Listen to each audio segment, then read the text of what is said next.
we may live in this country, we may live among white trash, but we're not white trash. To try and prevent the inquiry getting into looking at behaviour either within Westminster or in Whitehall. This government will outright lie. This government, I would say, is a Marxist-Leninist government.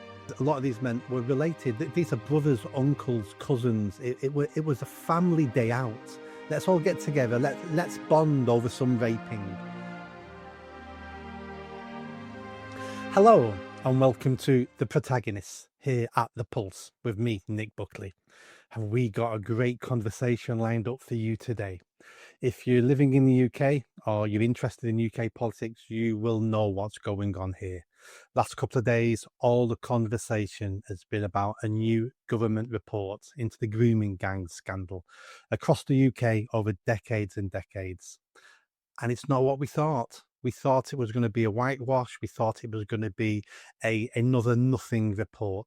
Now, I'm not saying it's perfect, but it's come out with some stuff that we all knew was happening, but nobody ever wanted to talk about it, especially politicians. But before we get into that, let me welcome our guests for this section now. So first of all, welcome Catherine Blakelock, who is the founder of the Brexit Party. Hi, Catherine. Good morning. And joining her today is Robin Tilbrook. He's a chairman of the English Democrats, the Workers of the England Union, and is a solicitor. How he's got time to appear today, I've got no idea.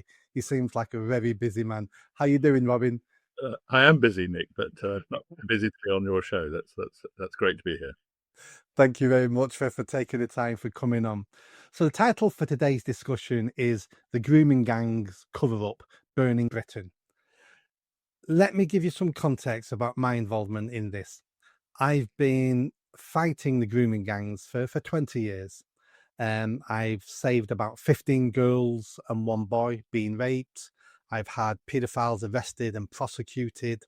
None of them were Asian men. They were white men because paedophilia isn't just, doesn't affect just one race. But the grooming gangs was something different. Because people online are always saying, why don't you go on about the church abusing children, or this person grooming children? Well, we would, and I'd like them all hanged. But this particular issue was special in this case. Why? Not because of the perverts, but because of the politicians. The politicians knew what was going on, and some politicians were quite happy sacrificing our children in the hope it wouldn't affect their voter base, because they wanted to be re-elected. They didn't want to annoy, upset the Muslim vote, the Pakistani vote in some of our communities and towns and cities. So they sacrificed our children on the altar of multiculturalism. Does that sound about right, Catherine? I think the other difference is that most paedophilia previously has been either individuals or dispersed groups or in an institutional setting. So care, the church, sometimes politicians. What's different about this is entire communities. These are people in the street. These are people running taxis and takeaways, living interspersed in towns. And where else could you sort of get 50 men easily from a couple of streets to rape some girls? Almost nowhere, except perhaps in churches, even in a boarding school or care. Those type of cases were one or two here and there. So that's what's extraordinary about this, is the numbers and the volume. It's also that a lot of these men were related. These are brothers, uncles, cousins. It was a family day out. Let's all get together. Let's bond over some vaping. And the reason why I think they targeted these girls is because they're not us. They're not Asian. They're not Pakistani. They're not Muslim. They're basically white trash. And we may live in this country. We may live among white trash, but we're not white trash. So therefore, those girls are easy me and acceptable to be abused. Robin. saying those type of things. We know that because it's been recorded in the sentencing remarks of judges where some of the gangsters have been convicted. I think the report actually makes it clear that one of the principal differences between this and any other problem with paedophilia is that this is gangs. So this is a sort of group thing, and it's also I think it's worth bearing in mind that there was in effect a sort of commercial element to this. They weren't just raping girls; they were pimping them on a massive scale. And there was a report at one time that in some cases the gangs were making over £250,000 a year off each girl by pimping them to hundreds and hundreds of men. It's within their community, of course. So what we've got is a situation where it is actually a group thing, and that's completely different. And another thing that's completely different, actually, from say the Catholic Church, for example, and that scandal is obviously Catholics were outraged and were at the forefront of trying to attack and deal with paedophile priests. That is completely different to what we've got here within the Pakistani community. Anne Cryer, for example, when she tried to raise this, she was viciously attacked by Pakistani Muslim politicians and so-called community leaders, and she was accused of being racist for even raising it by them. That's a great point. A couple of years ago, I realized how bad this problem was when I realized that the families of these child rapists were not angry, were not disgusted in what their fathers, uncles, brothers had done. We have on YouTube, some of these wives talking about it was the girls' fault. They dressed the way they dressed. They're just slags. They enticed my husband. They enticed my brother. They tricked him into sex. And it's like, what are you talking about? But then we have to realize the Pakistani community is a clan community. They come from a clan-based system in Pakistan. And what a clan system is everybody in this clan is more important than anybody else. And even if someone in our clan does something wrong, as long as it's against somebody else outside the clan, we don't mind. We will stick up for our family member, our clan member. And it's that mentality in our cities and towns that stops the vast majority of Pakistani Muslims speaking out. Now, some have, but again, I can only count it on one of my hands. The fingers on one hand can I count the Pakistani Muslims who have spoken out about this. Everybody else remains silent. Now, I mentioned the Casey report. The Casey report came out a couple of days ago. She's looked into this. She's done some other high-profile reports. Catherine, what has jumped out of the Casey report for you? Well, actually, what's jumped out is the sort of backtracking that's already going on. So she went on Emily Maitlis, and we now are getting the rhetoric again that we mustn't encourage the far right are racist, etc. I want to just make a couple of other points about going back to the last point. One of the things in Sammy Woodhouse's book, Just a Child, which I reviewed about 10 years ago, was the amount of crime surrounding this. And so in this book, I counted the type of crime. There was electricity, getting electricity illegally. There was fire bombings. There was corruption. There were friendly solicitors. There were the corruption of the police. There was gang intimidation in streets. And this is very, very frightening for people. There was shutting up of people. This is type of sort of, the type of things we saw in Ireland during the worst troubles when people were, being kneecapped. There was social security fraud. There was licensing fraud. There was every type of fraud, drugs everywhere. Car theft, people running up and down streets, intimidating late at night. So you get the picture of what is going on in these streets. And we, of course, know that one girl was murdered, a 16-year-old and her mother their house was firebombed and they died, and another girl had acid put into her eyes to stop her. So these are the sort of details that we are getting. But my concern, again, is we're not going to have prosecutions of the civil service. We're not going to have prosecutions of corrupt police or exposure of social workers who enabled this all the way through. And that is what, again, I fear why Rupert Lowe is continuing with his private inquiry, for which he's raised £1 million, and which he will actually probably, again, discover more than these public inquiries do, and quicker.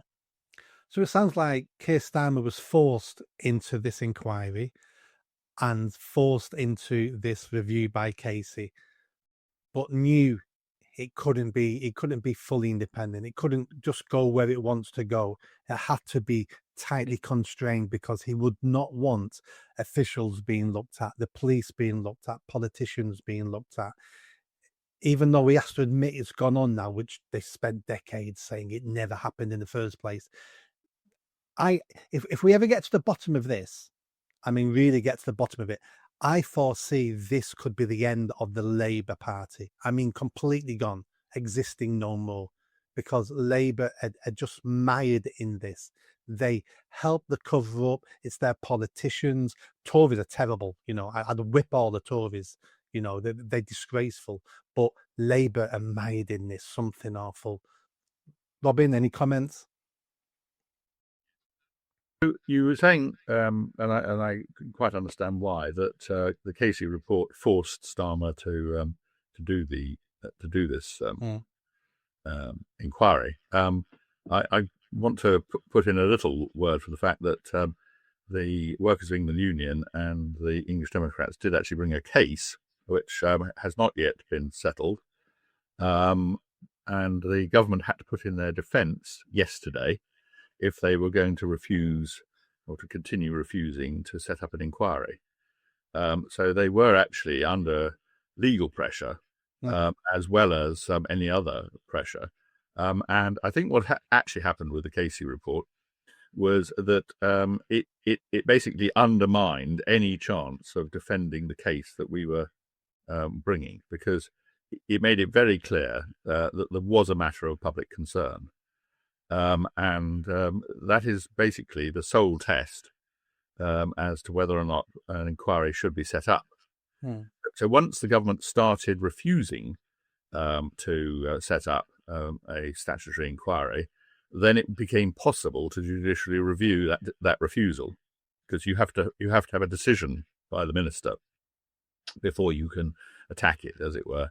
And I'm expecting, from what I'm reading, that the government will try and limit the terms of reference to try and prevent the inquiry getting into looking at behaviour either within Westminster or in Whitehall. In other words, in central government. If that is what they try and do, well, then I think we're going to be looking at another judicial review to force them to have the inquiry with proper terms of reference, or we may need to say that there has to be a further inquiry. There's two inquiries running in tandem. One looking at the child rape gangs and local activity, and the other looking at the national picture. And I think there's another element to this. I'm not sure whether it's even been talked about at all. But the media were complicit. Most of the media absolutely refused to discuss it, and whenever it was discussed, they discussed it in terms like Catherine was saying with Emily Maitlis, of trying to pretend that actually it wasn't particularly about Pakistani Muslim gangs. They were trying to make out that it was white gangs, which is just a downright lie. Yeah, and the case report has said that. The case report said that the information, I mean, every time you have an argument online about the Pakistani grooming gangs, someone always brings up a headline from the Home Office saying most of the grooming gang involved in the grooming gangs are white British people. and everyone throws that in your face all the time, and it never felt correct. We knew it wasn't right. And Casey in a report has said it was based on nothing. Someone made it up. Someone made it up as deflection. Absolutely disgusting. And talking about Emily Maitlis, it was only a couple of weeks ago she was sat with Rupert Lowe saying to him, "You're a racist even talking about this." And we've had decades and decades and decades of the media elite calling everyone racist, everyone far right. And even when you weren't far right or a Nazi, you can't say it because you're empowering the far right, you're empowering the Nazis. And this rhetoric hopefully is ending now, because I've seen it online since the report come out. I can name 5 people now who are online going, "This is disgraceful. I've always said there was a problem with Pakistani grooming gangs and we need to protect the girls." And then next second, someone plays a video of them talking about the same thing 3 years ago, and they're going, "There is no Pakistani grooming gangs. It's a racist mantra." And people are beginning to change their own history here because they know they're in trouble. They know the internet and never forgets. And I don't think we should forget. There's lots of people we need to hold accountable, because without that protection from celebrities, from the news, from media, this would have been dealt with a long time ago, because they didn't hold politicians accountable. Now we have to take a break now, but please stay with us. And when we get back, we'll jump straight back into this here at The Pulse. See you soon. Welcome back to The Protagonist with me, Nick Buckley, here at The Pulse. We're talking about the grooming gang scandal in the UK and the new Casey report that's come out.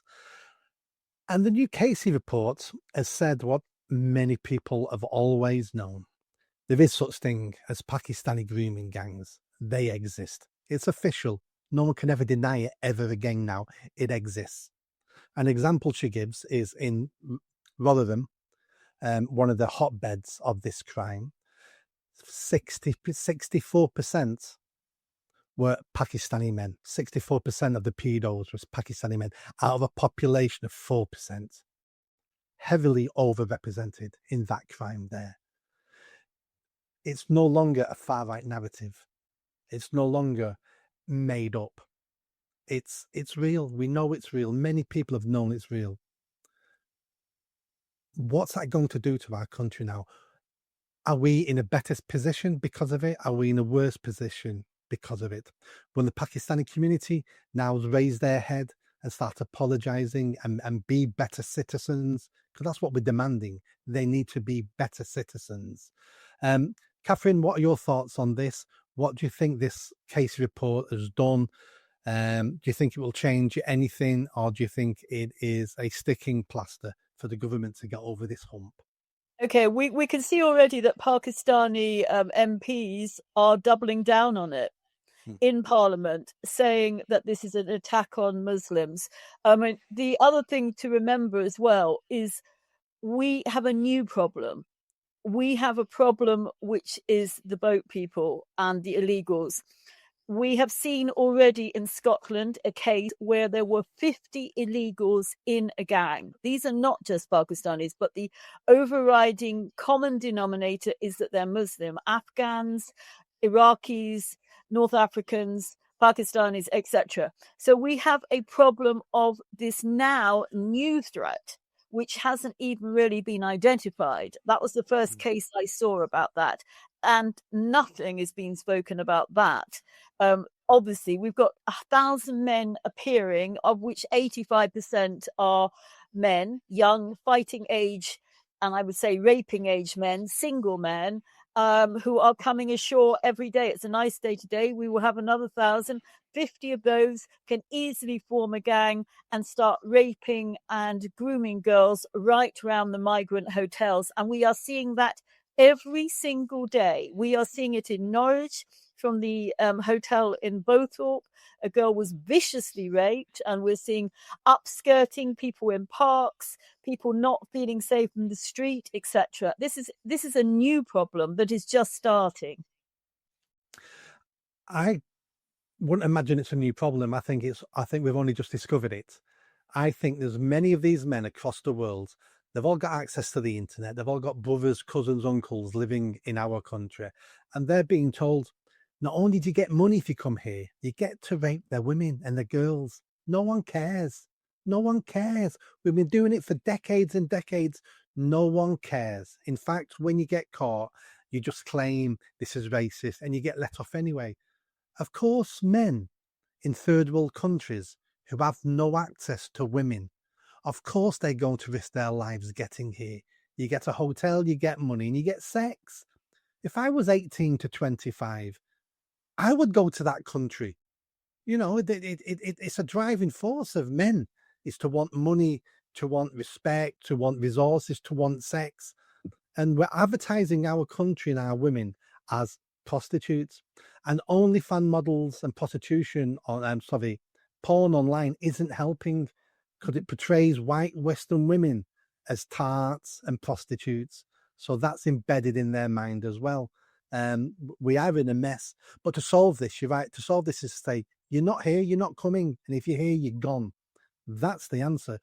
I'm tired of us trying to change our culture, our laws, the way we live our lives because of migrants, because of immigrants, because of foreigners. I'm sick and tired of it. It was only last year or two we've had to change the age of marriage in this country from 16 to 18. Why? Because the third world people living here were forcing their children into marriage. So we had to change our laws. Same with female genital mutilation. There's many things we're having to change because the people we're allowing to live here. Robin, that was a bit of a rant. Go on, sorry. I agreed with Nick. I think you're exactly right, and also Catherine's point is a good one. And the Casey report does actually say that out of the live investigations that the police are currently doing, quite a lot of the perpetrators are asylum seekers and recent arrivals here. So it is a serious problem. I mean, you see it in other European countries. Obviously, there was that mass sexual assault and rape in Cologne a few years back at Christmas time. The authorities there were pretty useless at dealing with it, and the media were keen to cover it up. But it wasn't as bad as what's been happening here, because what's been happening here has been going on for decades, and the authorities have been colluding with what's been happening. I've actually got quite a good example of the kind of thing that was going on with the police, because the girl that I helped get a £426,000 judgment for 2 rapes upon her by a gang member when she was 14. And really, we ought to be encouraging the girls to bring such cases, and that's what I was certainly hoping would be the product of showing just what dramatic sums could be obtained. But she, when she was being raped, her father was trying to rescue her, and he found which motel she'd been taken to in Rotherham, and went there, and then found which room she'd been taken to, and managed to get access to the room in which there were 8 Pakistani men, and her in a state of undress, and they got her drunk, and he tried to get her out, and they wouldn't. They stopped him, so he called the police.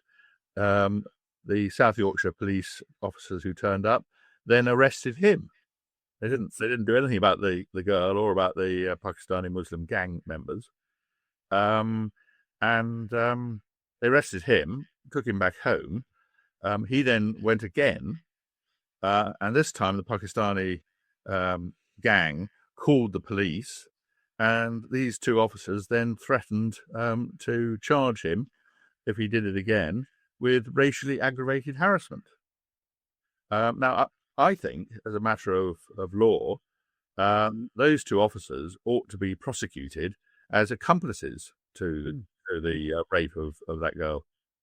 That's an example of not only what was going wrong, but it's also an example of the type of action which I hope we'll be able to get the evidence for when we've got this inquiry underway. Yeah, absolutely. I'd like those officers in the dock, and I'd put to those officers, this is what you did. It's unacceptable. Were you following orders? Because you need to name who told you to do that, in which case you basically get off, and they'll name their sergeant or inspector, in which case we get the inspector in the dock and we say, why did you order your officers to do this? Or were you given orders? I want to get up the chain. I don't necessarily want to sack some PCs. I want to sack some chief constables, some assistant chief constables, some superintendents. We need to get to the top of this. I've got two examples, nothing like your example there. But again, I've been dealing with this for 2 decades. The first one was when my team discovered a boy in school uniform selling himself in the gay village in Manchester city centre. He had about 8 men around him. We phoned the police, and the police said to us, what do you want us to do about event boy in the village? And I went, not me. One of the managers said, wait a minute, boy, you've already explained that you said boy, can you put your manager on? We got a manager on the phone. He knew what we meant and sent the police down. He was 14 years old, and they picked him up. They took his phone, and he had evidence on his phone that had been abused down there over the last 18 months by at least 34 men. So he started when he was 12. There was another time we were working with a girl in South Manchester, and we called at her house one day. The mum was in bits and said, she got brought home by the police last night. She'd gone missing. She was found in the city centre. Police brought her home and said, she was with 2 Asian men in a hotel in the city centre. So I took the crime reference number, phoned up the police. I wanted more information. I wanted to know what was going on. And the police said to me, the officers did not record the names of the men in the room. They just took her and took her home. If I'm stopped by the police for any reason whatsoever, the first thing they do is take my name, address, and date of birth. For any reason. They find a 14-year-old girl in the city centre in the middle of the night with 2 Asian men and don't even record their names. So I put an official complaint in about that. This is what we've been dealing with for decades and decades and decades. Police corruption, police not wanting to get involved. Again, it goes back to that same old narrative. We were scared of being called racists, and I'm sick of it. And we need to start punishing some of these so-called public servants. Catherine. Present tense, because we are still suffering it all the time. I mean, I'll just give you an example. Why are we on Australian television? You've got an MBE and have been extraordinarily active. I started a political party and have written and been on various campaigns. And Robert Tilbrook is head of a political party that's been around for 30 years. And we have no access to the media at all, except on Twitter, YouTube, podcasts, and other nations' television. And that tells you the problem. And I'd like to direct your viewers to an absolutely appalling clip. You can find it on my Twitter, which is BlakeLockBP, which I've forwarded this morning, but it's about with James Dellingpole, who was a journalist who wrote extensively on this subject and other subjects. And he's on Newsnight with a BBC audience. And he's screamed at, he's howled at, he's abused, he's called names. This is on public television. The entire audience was picked to call him a racist, to claim that everything he said was untrue. And everything he said, of course, was true. We've got another case where somebody is in jail right now for stating that they didn't want illegal immigrants raping our girls. I can't remember how long he's got, but he's in jail. You can see the judge, Stark Naked Brief, which is another good Twitter account with much information about judges. But you can see the sentencing there. What he said was factually correct, and he is in jail. For a moment, let's talk about the number one person who gets mentioned when we're talking about this subject, and that's Tommy Robinson. Does the country, does the establishment, do politicians owe Tommy Robinson an apology? Now, Tommy Robinson is a complicated individual. He's not perfect. He's made loads of mistakes, but we shouldn't throw away the messages because we don't like the messenger. And that's what we've done with Tommy Robinson. Tommy Robinson sounds and talks about the same stuff that Douglas Murray talks about. The only difference is Douglas Murray talks like a public school boy, and Tommy Robinson talks like some hoodlum off a street corner because of his accent. That's the only difference there. And yet Tommy Robinson, who I'm not necessarily a fan of, but he's been bang on about this for decades. Are we going to get to a stage where he is going to be apologized to, and he's going to see a new dawn by him not being pilloried all the time? Robin? Well, I think you're right, Nick, that he should be apologized to by senior politicians and figures in the media. There's a clip of him being interviewed by Jeremy Paxman more than a decade ago, in which he's sort of basically attacked for saying exactly what's turned out to be, well, what we all knew was absolutely true.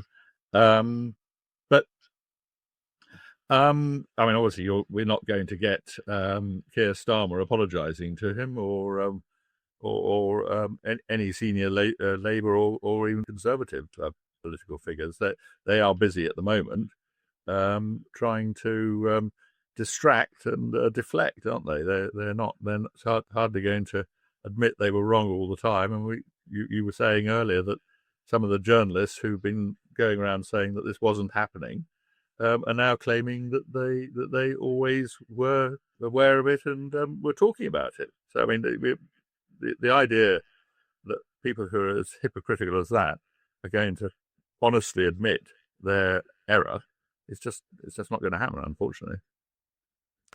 I think it may be Stalin, it may be somebody else, it might have been Goebbels. I can't remember who it is now. Someone said something along the lines of, if you're going to lie big. And that's what's happening now. People are rewriting history. People are saying, I was always fighting for this. I was always doing this. But they forget we have the internet now. The internet never forgets. Catherine, do you want to jump in there? Any comments on Tommy Robinson? He is not going to be accepted. That's my view. There's still a very strong class element in Britain. When Nigel Farage and Richard Tice want to talk about him and the working class, they will call them that lot or skinheads and thugs. The Conservatives like to be nice Conservatives. And you can see this continually with political parties, but it's deep in our culture. I was at a demonstration maybe about a month ago in Piccadilly Gardens, the centre of Manchester city centre. Most people know it.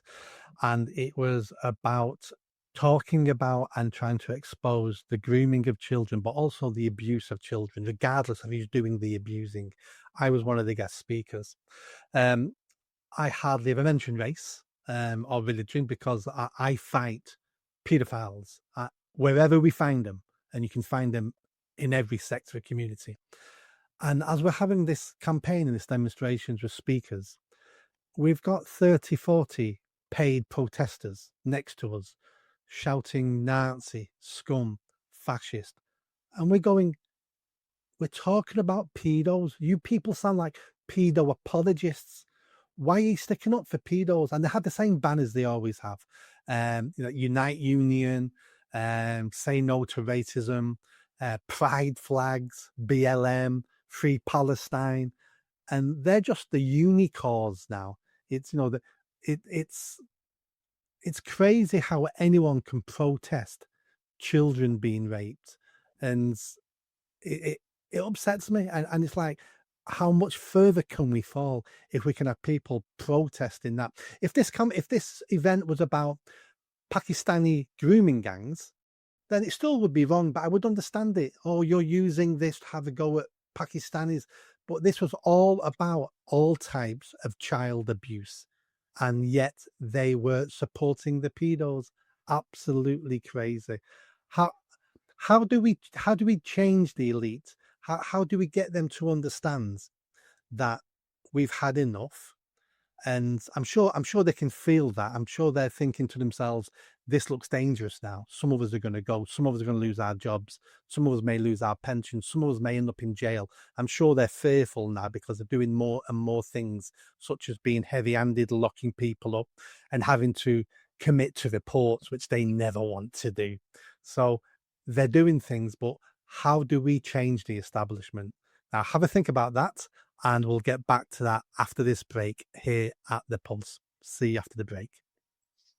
Welcome back to The Protagonist here at The Pulse with me, Nick Buckley, and my two amazing guests, Robin Tilbrook and Catherine Blake Locke.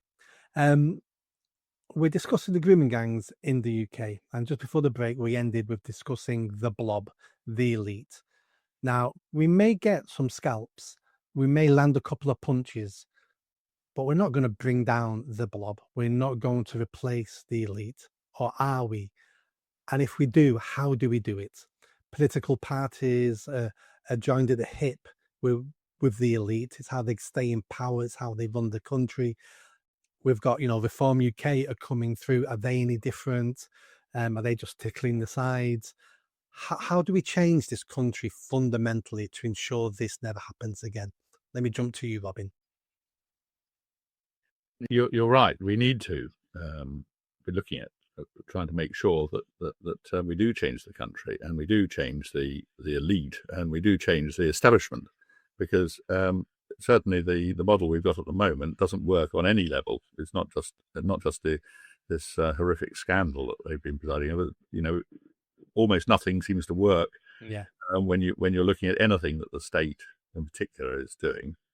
And I do think that the inquiry will expose the lie underlying the state multiculturalist project that we've got. So it is going to be useful in that respect. But for there to be real change, we've got to replace the people who are in charge. I say one example of what we ought to be doing is vote Buckley. We need to vote in people who are decent, honest, and going to do a good job for the people that live in the area that they're elected to represent, or to be the people in charge of the politics there. Yeah. Isn't the problem that I've met lots of politicians, from prime ministers to deputy prime ministers, all the way down to councillors. I've met dozens, hundreds of them, and they all come across as decent people. And I believe 99.9% of them go into politics for the right reasons, but then over time, some fairly quickly get corrupted by the system. They get infected by the system. They get infected by party politics. We're the good guys, they're the bad guys. The bad guys can never have a good idea, so everything they say has to be wrong. We can never be wrong, so therefore you need to stick with everything we ever say. And if you want to be elected again, and you want us to put you forward to be elected again, you need to do as you're told. And a good example of this is Jess Phillips. Jess Phillips, I've always called a gobby cow, and I don't mean that in a derogatory term. I've worked with lots of women in local communities like Jess Phillips. Big mouth, tough, will say what needs to be said. And people like her get things done in their neighbourhoods because other people either fearful of them or respect them or know they won't go away. And she was like that, discussing the crime against women and girls. And then suddenly she gets her hands on power. She gets her hands on the levers of power. And she does nothing. In fact, she does less than nothing. She then helps the system that has been raping girls. And you look at her, and you look at her now sat in Parliament, and she is half the woman she was a year ago. The stress, the toil is taking it's taking it out on her. Her reputation is in tatters. But that, I'm sure she went into politics for the right reasons. How do we stop the system damaging and killing good people who enter that system for the right reasons? Catherine? Okay, well, let me take you on a couple points. The first one was about your demonstrators. Many of these demonstrators, Antifa, Hope Not Hate, etc., are being paid. Yeah. And we know that. And they are being paid by international groups, the same as we've seen in California. This government is very different. This government will outright lie. This government, I would say, is a Marxist-Leninist government. They have no problem. It is totally Orwellian. So you can say that all the people who are illegal are women and children when you can see a film and you know that this is not true. So this is very, very dangerous. This is a different stage. And we are maybe near the end stage. I mean, it would not be inconceivable that we do not have elections in 2029. That is possible. That these people stay in power forever. Going back to the second point about Jess Phillips. Jess Phillips, I believe, has a majority of 589 votes in a very heavily Muslim community. She's going to be out. It's as simple as that. We have a demographic that is changing so rapidly. Demographics is destiny. And we are at, we're 9 out of 10 now in terms of saving our country. So my view is that positions are hardening. Political stuff. I would want somebody like Rupert Lowe, and I think he's got the momentum to actually be the one person who could change something. What we are at 9 out of 10, we're very near 10 to 12.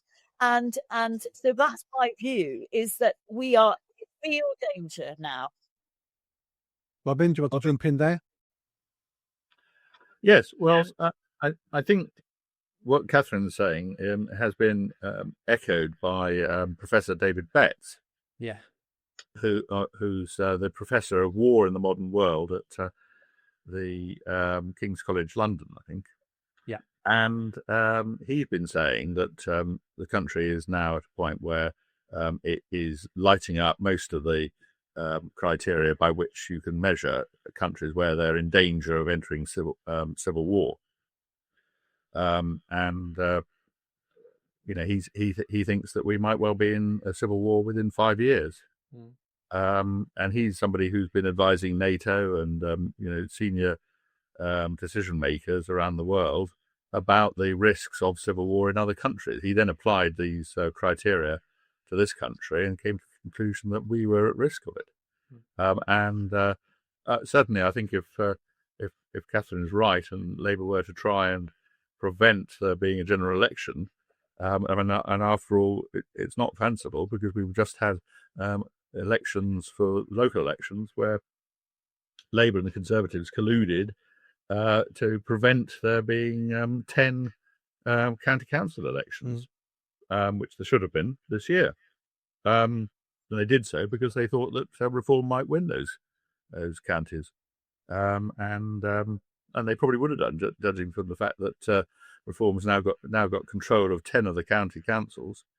So the idea isn't completely fanciful. They might try and stop there being a general election.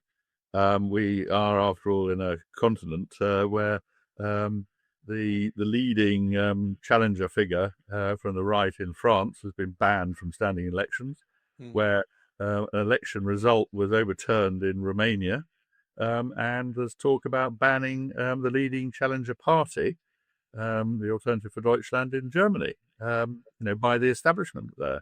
So we are at a point where those people who claim to be protecting democracy are prepared to behave in a way that is blatantly undemocratic, so we are in a dangerous area, I think. Oh, absolutely. I spoke to David Betts about 3 months ago on my podcast. And what he was basically saying to me was different governments have been warned what is to come over the last 10, 20 years, but none of them have been brave enough to do what needs to be done. Each government uses sticking plasters to get over the hump, but he says every sticking plaster they use makes the situation worse, and it's just building and building and building. And then we discussed about, has the civil war already started? So I put this to him: the Islamic terrorism, we've had in this country, that is the beginning of this civil war. But it's beyond that. We look at the eco-lunatics closing down roads, stopping people getting to hospital, attacking our art, our culture. They're starting a civil war. And then we look at the Blade Runners in London. They're attacking the state. They're attacking surveillance cameras, the infrastructure. The civil war's already started. We're just at the very low hills of this war. And then we've seen what's happened in Ballymena in Northern Ireland and what happened in Southport last year. We have a powder keg. I'm hoping the government can see this and do something about it. But as Betts said, they've known about it for decades, and they feel powerless, because they know if they try to do anything about it, it's hard work. They will lose votes. They'll probably lose their seat, and their careers come ahead of the country. We've got about 4 minutes before we need to go. So, Catherine, any comments on that? I think this government will double down as they did last night with the abortion, where you can basically have an abortion up to pregnancy, births. They're going to double down. Only 3% of the country agrees with that, and they just pass it anyway. They're going to double down, is my view about it. It's going to get worse, unfortunately. It shocked me yesterday when I saw it got through. I had to go for the Lords first, but how can anybody vote to not criminalize women who kill their babies up to the second they're born? It's how low do we have to fall before we realize we're living in hell? We look at the Aztecs and we go, that was an evil, evil culture. But aren't we doing exactly the same to our children, Robin? Well, you're right, but this is, of course, part of the ending of Christian culture in the country and in much of the West. When I was at school, we had to study what the Romans got up to, and of course, they thought killing babies, actual babies, was perfectly legitimate. That the fathers were perfectly entitled to postnatally abort their children if they didn't like them. And one reason, for example, that Roman men often aborted a child was because they were left-handed. They were sinister. Well, I wouldn't have lasted long in Rome then, would I? I'm left-handed. Are you?